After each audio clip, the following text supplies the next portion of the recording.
जाएगी, जनता का हित हो ना हो लेकिन सरकार का हित 200% होगा। हमारे साथ रजत सिंह जुड़ गए हैं और ज्ञानेंद्र जी भी जुड़ गए हैं, वरिष्ठ पत्रकार उत्तर प्रदेश से। आप दोनों का बहुत बहुत स्वागत है। तो रजत, सबसे पहले आपसे मैं पूछना चाहूँगा कि आपको लगता है ये सब भर्तियां हो पाएंगी जिनकी बात कर रहे हैं? देखिए सर, इससे पहले भी इनकी सरकार रही है। इससे पहले भी इनकी सरकार रही है। इसमें भी इन्होंने बहुत रोजगार मुद्दे पे इन्होंने कहा था कि हम रोजगार देंगे और हर छात्रों के लिए हम रोजगार के लिए काम करेंगे।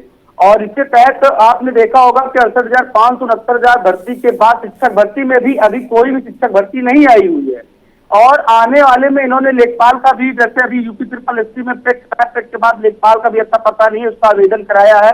उसके बाद इन्होंने बताया यूपी SSSC में बहुत सारी भर्तियां खाली, उसका आवेदन हम लेकर के उसमें भी नौजवान छात्रों को जो है रोजगार देने के लिए कार्य किया जाएगा। फिर इन्होंने नई शिक्षक भर्ती के लिए कहा था, लेकिन अभी तक आपको बता दें कि पूर्व शिक्षा मंत्री जी ने भी कहा था कि हम 17,000 भर्ती के लिए कहेंगे, लेकिन ना उनके द्वारा 57,000 नई शिक्षक भर्ती के लिए कुछ किया गया, ना आगे कुछ हो रहा। अभी नए शिक्षा मंत्री संदीप सिंह जी बने हुए हैं। हमारे सभी छात्र और हम हमारे द्वारा लगातार मुलाकात किया जा रहा है कि नई शिक्षक भर्ती दिया जाए, रोजगार मुद्दे पे कार्य किया जाए, लेकिन उनके द्वारा भी ऐसा कोई नया बयान नहीं आया, ना उनके द्वारा ऐसा कोई अभी कार्य किया गया है कि जिसमें कहा जाए। अभी केवल मौखिक रूप से कहा जा रहा है कि 100 दिनों में 10,000 भर्ती देंगे, लेकिन अभी न 5 वर्ष में आप खुद देख लीजिए 100 दिन कैसे। रुकिए, आपकी बात समझ गया मैं। आप कह रहे हैं कि कहने और करने में, कथनी और करनी में बहुत फर्क होता है। ज्ञानेंद्र शुक्ला जी भी हमारे साथ हैं। शुक्ला जी, एक चीज बताइए, कथनी करनी में बहुत फर्क होता है, तो मुनासिब है उत्तर प्रदेश सरकार की तरफ से कि इतने ज़्यादा लोगों को वो शामिल कर पाए, क्योंकि ये ना महाराष्ट्र है, ना तेलंगाना है, ना तमिलनाडु है कि इनका बजट इतना बड़ा हो कि सरकारी ढांचे में इतने हजार लोग एक साथ आ जाएं। तो आपको लगता है संभव है? देखिए, पहली बात तो जब कोई सरकार बनती है तो सबसे पहले ये देखा जाना चाहिए कि उसकी मंशा, उसने क्या प्रायोरिटीज दी है।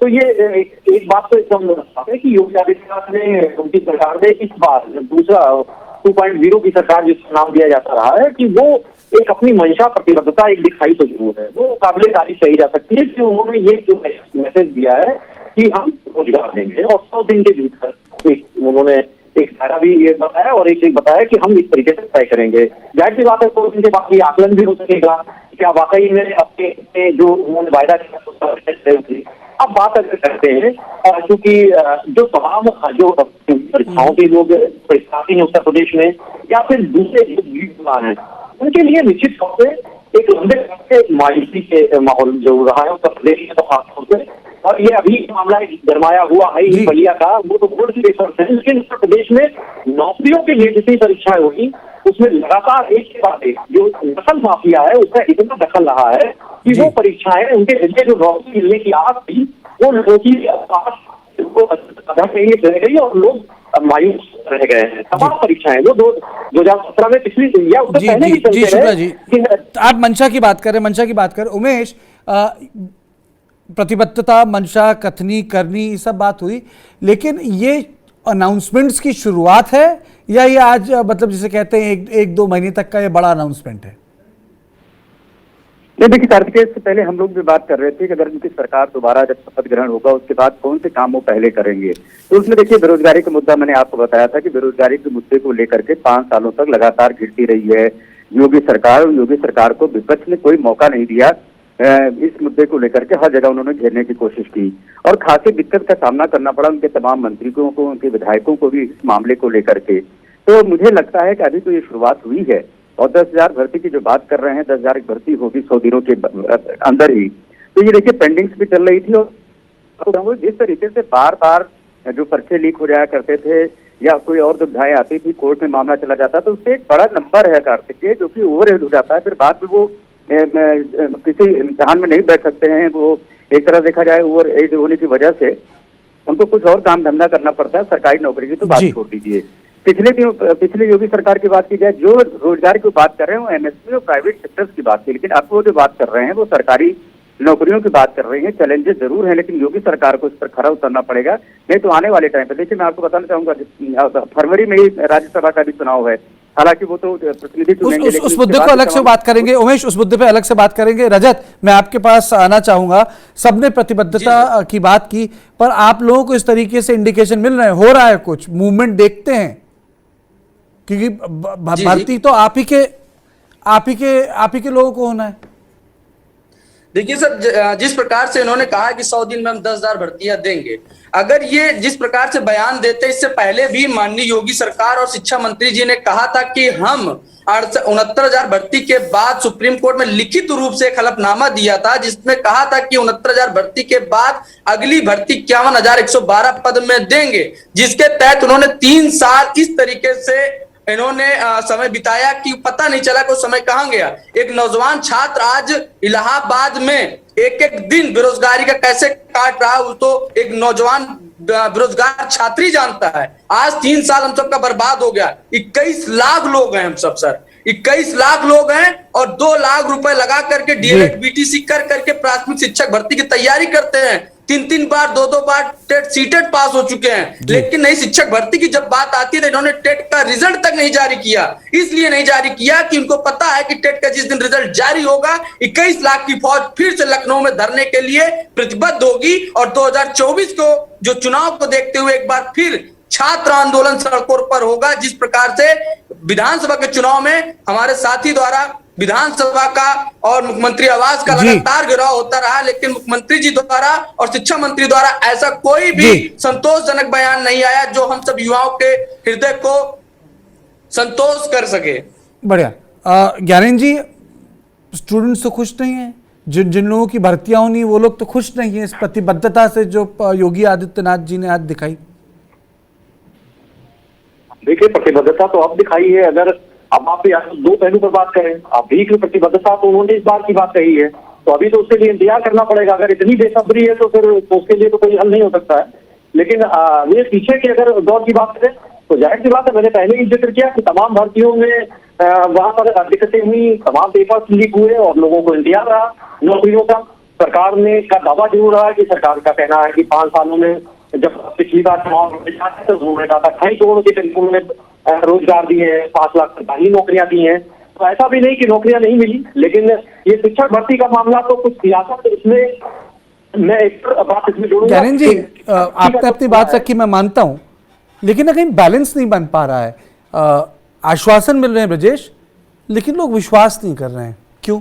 देखिए, ऐसा इसलिए, इसका 2 कारण है। मैं ज्ञानेंद्र जी से पूरी तरह से सहमत हूं कि यदि अभी कोई नई घोषणा की है तो वो घोषणा होगी नहीं होगी ये तो आपको 100 दिन बाद ही पता चलेगा। आप 100 दिन के बाद ही ये कह पाने में, या 99 दिन 95 दिन के बाद ही कह पाने में सफल होंगे कि उसने 10,000 की घोषणा की थी, 10,000 में कितनी सरकारी नई नौकरियां मिली और नहीं मिली, ये 100 दिन के बाद का है। लेकिन हाँ, ये बिल्कुल मैं रजत से भी एग्री करता हूँ कि बहुत बार पिछली बार जो अनाउंसमेंट किए थे, पिछली बार जो तमाम तरह के वादे किए थे, उस तरह से सरकार ने नौकरियां नहीं दी। कोविड काल में लोगों के 2-2 साल बर्बाद हो गए, और सरकार को जिस तरह की संवेदनशीलता दिखानी चाहिए थी वो बहुत ज्यादा उस तरह से नहीं आई। तभी तो बड़े मुद्दे बने थे, बड़े मुद्दे बने, लेकिन वो चुनाव में और रजत, अभी आऊंगा, आप बैठिए, ब्रजेश को पूरी बात चुनाव में उस तरह से रिफ्लेक्ट नहीं हुए, तो बड़े मुद्दे बने। और दूसरी चीज की आप ये भी समझिए कि सरकारी नौकरी की भी एक सीमा होती है। सरकारी नौकरी अंतहीन नहीं है कि आप 10 लाख कहें, 50 लाख कहें, आप लोगों को सरकारी नौकरियां देते हैं। तो प्रोसेस डेफिनेटली सरकार को बहुत ज़्यादा ट्रांसपेरेंट होना चाहिए। जो स्टूडेंट इस तरह से मेहनत करके, मैं इलाहाबाद का ही रहने वाला हूं, वहां पर हम देखते हैं हम लोग लड़के कमरा किराए ले लेके घर से पैसा मंगाते हैं, बेचारे मेहनत करते हैं और तमाम तरह से प्रयास करते हैं, और उस तरह का प्रयास सफल नहीं होता तो निश्चित तौर पर बुरा लगता है और दुख लगता है कि सरकार उस तरह की प्रतिबद्धता, भाई सरकार आखिरकार जनता के लिए, इस बात से मैं सहमत हूं कि ये सारी सरकारों को पता रहता है कि अभी सरकार में नौकरियां नहीं है, और सबको पता है कि अगर नौकरी है तो आपको निजी क्षेत्रों में जाना पड़ेगा, उसके लिए एक नई एक्सपर्टीज, नई स्किल की आपको जरूरत है, जिसके लिए प्रधानमंत्री बोलते रहते हैं स्किल डेवलपमेंट। मोटी बात यह है कि फिर भी चुनावों के टाइम पे वादे पूरे हो जाते हैं। तो रजत, आप ये भी तो कहीं ना कहीं समाज में ये चीज होनी चाहिए कि हर किसी को सरकार एब्जॉर्ब कर ही नहीं सकती है ही नहीं कैपेसिटी। सर, हम देखिए, इससे पहले भी जिस प्रकार से इन्होंने माननीय मुख्यमंत्री महोदय जी ने कहा है कि 100 दिन में 10,000 भर्तियां देने के लिए कहा है, इससे पहले भी जब पूर्व में सरकार आई हुई थी, इससे पहले इन्होंने कहा था कि शिक्षक भर्ती के लिए एक आयोग का गठन होगा। उस आयोग के गठन के बाद हर साल हम एक बड़ी भर्तियां दिया करेंगे, जिससे जो है छात्र नौजवान इस तरह से बेरोजगारी का दंश नहीं झेलेंगे। लेकिन उसके घोषणा के बाद आज 5 साल बीत गए और दूसरी बार सरकार जो है सत्ता में आई हुई है, लेकिन फिर इन्होंने 100 दिन में 10,000 भर्ती घोषणा कहा है। ये देखिएगा, आपको इस डिबेट के माध्यम से मैं बता के जा रहा हूं कि 100 दिन में 10,000 भर्तियां किस विभाग में आएगी, कब आएगी, कब पूरी होगी। इससे पहले भी 68,500 की भर्तियां अभी भी कोर्ट में चल रही है। 69,000 भर्ती कभी 2 साल 3 साल केस के बाद जाके क्लियर हुआ, अभी भी पेचड़े में फंसा हुआ है। और आगामी भी जो भर्ती है इसको जल्दी ये देने के मूड में नहीं है। हम सब लगातार मंत्री जी के टच में बने हुए हैं, लगातार अपनी बातों को पहुंचा रहे हैं कि सर 51,112 का आपने जो एफिडेविट दिया था सुप्रीम कोर्ट में, उसके तहत आप भर्ती दे सकते हैं। लाखों पद जो है हर साल रिटायर होते हैं जी, तब भी जो है इतने पद ये आता हूं उमेश, लाखों पद। आता हूं आपके पास। रजत रुकिए। उमेश, मुझे लगता है कि अभ्यर्थी नाराज तो थे, लेकिन चुनाव के दिन सब वोट योगी जी को दे आए, क्योंकि जितने 21 लाख इन्होंने बोले थे, 21 लाख लोगों का जो स्टूडेंट एजुटेशन था, कहने का मतलब है गुस्सा तो रहा, लेकिन प्रशासनिक स्तर पर वोट कहीं और चला गया लगता है। जी देखिए, मैं आपको बताऊं जी, ज्ञानंद जी हैं। ज्ञानंद जी पत्रकार होने के साथ साथ शिक्षक भी हैं, खुद भी पढ़ाते हैं अभी भी, और मैथमेटिक्स स्टैटिस्टिक्स पढ़ाते हैं ये। देखिए, पिछले 5 सालों में ये बात तो सही है कि भर्तियां उस तरह से नहीं हो पाई, लेकिन भर्ती माफिया तो खत्म हो गए। जो लोग पिछली सरकारों में या कई सरकारों में हम लोगों ने देखा था कि लोग पैसे ले लेते थे नौकरी दिलाने के नाम पर, लेकिन लोगों को ये पता था कि सरकार में तो नौकरी मिलनी है वो तो आसानी से मिल जाएगी, ईमानदारी से मेरिट पे मिल जाएगी, या तो मिलनी ही नहीं है। तो जो ये माफिया हुआ करते थे, भर्ती माफिया हुआ करते थे, नौकरी दिलाने के नाम पर जो पैसा उगाही किया करते थे, वो कम से कम उसकी वजह से लोग जो है उससे बचे रहे। तो शायद यही वजह है। देखिए, उम्मीद नाउम्मीदी की बात अलग की जाए, हो सकता है निराशा हुई हो और उनको लगता हो कि उम्मीद फिर योगी सरकार से ही है, तो इस वजह से उन्होंने वोट दिया हो। अब देखने वाली बात होगी। देखिए, ये जो 10,000 भर्ती की बात कर रहे हैं, देखिए शिक्षक नेता है रजत जी, शिक्षक भर्ती से ताल्लुक रखते हैं। तमाम कई विभाग ऐसे हैं, उन विभागों की बकायदा सूची मांगी गई है, किन विभागों में कहाँ कहाँ पर कितने पद खाली हैं, उन पदों को भर्ती किया जाना है। ऐसा नहीं है कि कोई पुलिस भर्ती की मामला हो, या फिर उसमें लेखपाल भर्ती का मामला हो, समूह का मामला हो, शिक्षा का हो, निदेशक का हो, बिजली विभाग का हो। उन्होंने सब जगह से डिटेल्स मांगे हैं, उनकी भर्ती प्रक्रिया कैसे जल्दी से जल्दी शुरू की जाए उस पर विचार कर रही है। तो ऐसा नहीं है कि केवल एक नंबर की बात की जाए कि 59,000 और 38,000, 39,000, 11,000, इस तरह की बात नहीं। उन्होंने बकायदे उसको विभागों से डिटेल मांगा है, और उसके बाद उन्होंने इस पर बोला एक प्रेजेंटेशन जल्द से जल्द पेश किया जाए कि किस तरीके से इसको भर्ती जल्दी जल्दी 100 दिन के अंदर में की जाए और जल्दी जल्दी उसको नौकरी दी जाए। ज्ञानेंद्र जी, जो अनएम्प्लॉयमेंट का मामला है, उससे एक चीज़ तो साफ है कि चूंकि राज्य में इतनी इंडस्ट्रीज नहीं है, उस तरह के बिजनेसेस नहीं है जैसे कि आप महाराष्ट्र में देखते हैं, तेलंगाना, आंध्र, तमिलनाडु में।